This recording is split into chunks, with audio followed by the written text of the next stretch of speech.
আকাশবাণী খবর পড়ছি সুস্মিতা সেন। বিশেষ খবর হলো, মধ্যপ্রদেশ, রাজস্থান, ছত্তিশগড় এবং তেলেঙ্গানা বিধানসভা নির্বাচনে আজ ভোট গণনা। মিজোরামে গণনা আগামীকাল। সংসদের শীতকালীন অধিবেশন শুরু হবে আগামীকাল। অধিবেশনে যে কোনো বিষয়ে আলোচনার জন্য সরকার প্রস্তুত বলে জানিয়েছেন সংসদ বিষয়ক মন্ত্রী প্রহ্লাদ যোশী। রাষ্ট্রপতি নতুন দিল্লিতে আজ ভিন্নভাবে সক্ষমদের ক্ষমতায়নের জন্য জাতীয় পুরস্কার প্রদান করবেন। প্রধানমন্ত্রী আগামীকাল মহারাষ্ট্রের সিন্ধুদুর্গে নৌসেনা দিবসের অনুষ্ঠানে যোগ দেবেন। ভারতের অশ্বিনী পোনাপ্পা ও তানিশা ক্রাস্টো জুটি Syed Modi India international badminton প্রতিযোগিতার ফাইনালে জাপানের প্রতিদ্বন্দ্বীদের মুখোমুখি হবেন আজ। আসছি বিস্তারিত খবরে। মধ্যপ্রদেশ, ছত্তিশগড়, রাজস্থান এবং তেলেঙ্গানায় বিধানসভা নির্বাচনে আজ ভোট গণনা। সকাল ৮টায় গণনা শুরু হবে। মিজোরামে গণনা হবে আগামীকাল। আজ রবিবার ভোট গণনা না করার জন্য সে রাজ্যের বিভিন্ন মহল থেকে অনুরোধ আসার প্রেক্ষিতে কমিশনের এই সিদ্ধান্ত বলে জানা গেছে। তেলেঙ্গানায় মোট ৪৯টি গণনা কেন্দ্রে ৪০ কোম্পানির মতো কেন্দ্রীয় বাহিনী ত্রিস্তরীয় নিরাপত্তা বলয়ে মোতায়েন থাকছে। ১১৯টি বিধানসভা আসনে গত বৃহস্পতিবার ভোট নেওয়া হয়। রাজস্থানের মুখ্য নির্বাচনী আধিকারিক প্রবীণ গুপ্তা জানিয়েছেন ১৯৯টি বিধানসভা আসনে ভোট গণনা হবে ৩৬টি কেন্দ্রে। কোনো রকম অপ্রীতিকর ঘটনা এড়াতে মোতায়েন করা হয়েছে ১৭৫ কোম্পানি কেন্দ্রীয় আধা সামরিক বাহিনী। উল্লেখ্য, কংগ্রেস প্রার্থী গুরমিত সিং কুনারের মৃত্যুতে করণপুর বিধানসভা আসনে ভোটগ্রহণ স্থগিত রাখা হয়। ছত্তিশগড়ের ৯০টি বিধানসভা আসনের ভোট গণনায় ত্রিস্তরীয় নিরাপত্তা বলয়ের বন্দোবস্ত করা হয়েছে। প্রায় ৪৬০০ আধিকারিক গণনার কাজ করবেন। প্রতিটি বিধানসভা কেন্দ্রের জন্য নিযুক্ত হয়েছেন একজন করে গণনা পর্যবেক্ষক। মধ্যপ্রদেশ বিধানসভা নির্বাচনে ২৩০টি আসনে এবার মোট প্রার্থী ছিলেন ২৫৩৩ জন, এর মধ্যে ২৫২ জন মহিলা। সংসদে আগামীকাল থেকে শুরু হতে চলা শীতকালীন অধিবেশনে সভার কাজকর্ম সুষ্ঠুভাবে পরিচালনার জন্য সব রাজনৈতিক দলের কাছে আবেদন জানিয়েছে সরকার। নতুন দিল্লিতে সংসদ বিষয়ক মন্ত্রী প্রহ্লাদ যোশী গতকাল সর্বদলীয় বৈঠক করেন। সাংবাদিকদের তিনি জানান, সরকার যে কোনো বিষয়ে আলোচনার জন্য প্রস্তুত। সংসদের উভয় কক্ষেই শান্তিপূর্ণভাবে অধিবেশন চালাতে সব দলের কাছে সাহায্য চাওয়া হয়েছে। मीटिंग में कई सजेशन आए हैं शॉर्ट ड्यूरेशन के लिए, कॉलिंग अटेंशन के लिए और 0 ओवर के लिए। ऐसे कुछ उनका डिमांड है। 0 ओवर तो हम चलाते ही आए हैं। शॉर्ट ड्यूरेशन का भी चर्चा चला है, लेकिन हमने इतना ही कहा है, शॉर्ट ड्यूरेशन जब चर्चा आप चाहते हो, आप स्ट्रक्चर डिबेट के लिए एक माहौल बनाए रखना भी आपका जिम्मेदारी है। ऐसे हम भी निवेदन किए, हम चर्चा के लिए तैयार है। टोटल 19 बिल हमने आइडेंटिफाई किया है। 2 फाइनेंशियल आइटम्स है। टोटल आज के दिन में 21 आइटम्स हमारे कंसिडरेशन में है।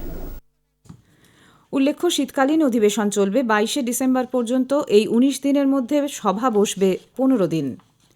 রাষ্ট্রপতি দ্রৌপদী মুর্মু আজ নতুন দিল্লিতে ভিন্নভাবে সক্ষম ব্যক্তি তথা দিব্যাঙ্গজনেদের ক্ষমতায়নের জন্য জাতীয় পুরস্কার ২০২৩ প্রদান করবেন।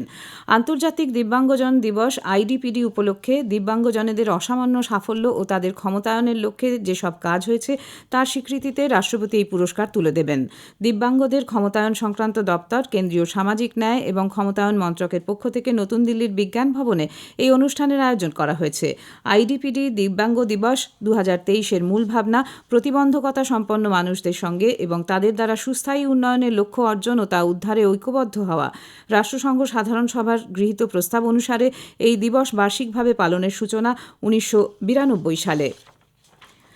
রাষ্ট্রপতি বলেছেন, আধুনিক প্রযুক্তি যেমন কৃত্রিম বুদ্ধিমত্তা জীবনকে আরও সহজ করলেও ডিপ ফেকের মতো প্রযুক্তি সমাজের সামনে বিপদ ডেকে আনছে। এক্ষেত্রে নৈতিকতার প্রসঙ্গ উঠে আসে বলে তিনি উল্লেখ করেন।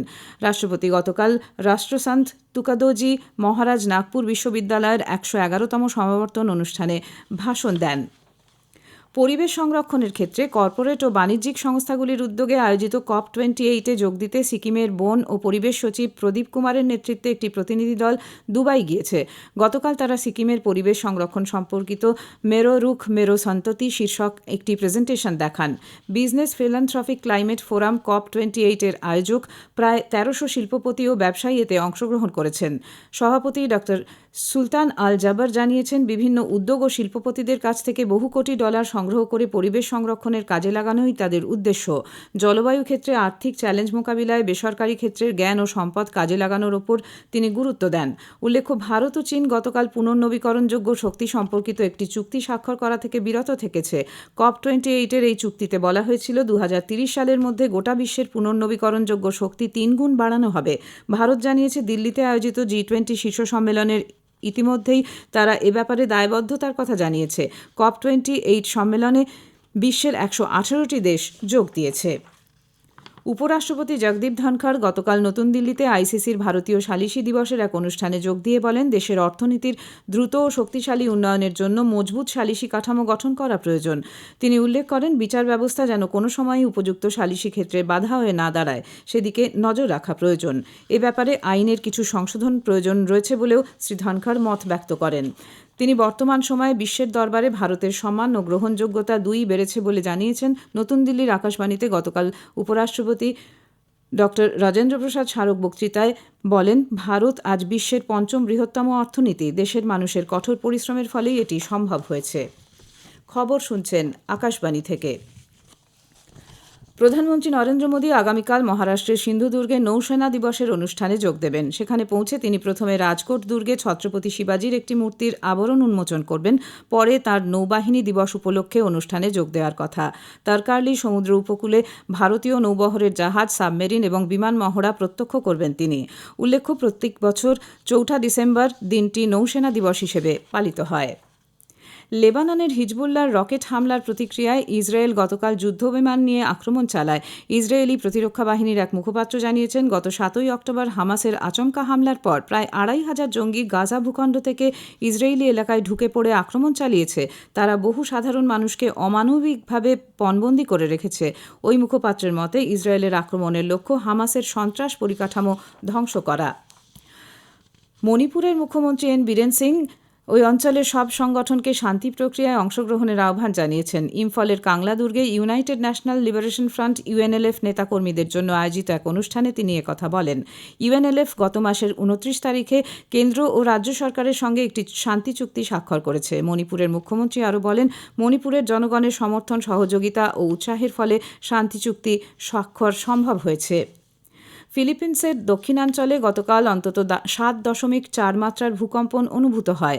এর জেরে সেখানে এবং জাপানে সুনামির সতর্কবার্তা জারি হওয়ায় মিনদানাওয়ের দক্ষিণাঞ্চল এবং জাপানের উপকূলীয় এলাকা থেকে মানুষজনকে নিরাপদ আশ্রয়ে সরিয়ে নিয়ে যাওয়া হচ্ছে। মার্কিন ভূতাত্ত্বিক সর্বেক্ষণের পক্ষ থেকে জানানো হয়েছে, 32 কিলোমিটার গভীরে ছিল এর উৎস।